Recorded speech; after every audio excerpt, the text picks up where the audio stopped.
көпшілік Қазақстанда технический конопля өсірумен және соны дамытумен, содан өнім алумен айналысатын адам ретінде таниды.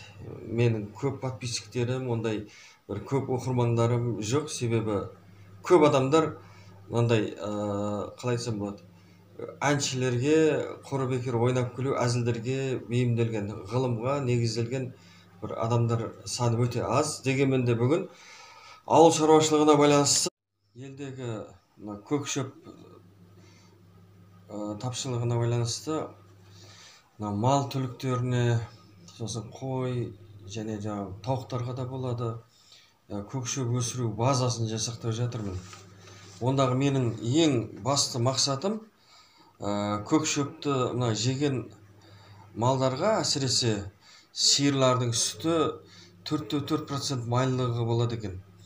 Тоқтылар көбінесе өсіріп, соны етке пайдалану үшін айналысатын кәсіпкер кісілер бар. Ол кісілерге тоқтыларды біз байқағанымыз тек қана етке жұмсалады екен. Қазір енді көк шөп бар болып тұрса, қысы, жазы қатқан прищепті алудың да керегі жоқ қой. Немесе жем алып, жем берудің да қажеті жоқ. Сондықтан мен ойлаймын, көк шөп құрамында А, Б, С, Д, Е, Д3 деген витаминдердің бәрі бар. Енді малды жайылымға шығарудың да қажеті жоқ екен да. Себебі падашыға ақша беріп қайтесіздер. Одан да бір орында тұрып үйде бағатын уақыт келді. Мен сияқты бір базаларды құрып көк шөп өндіретін мекемелермен келісіп, қазір мен осы 2022 жылдың осы январь айының 20-сына алдын ала тапсырыс қабылдау үшін мен эфирге шығып отырмын ғой. Уже тапсырыс бере берсеңіздер болады. Төмендегі номерді жазылып тұр, сол номерге қарап.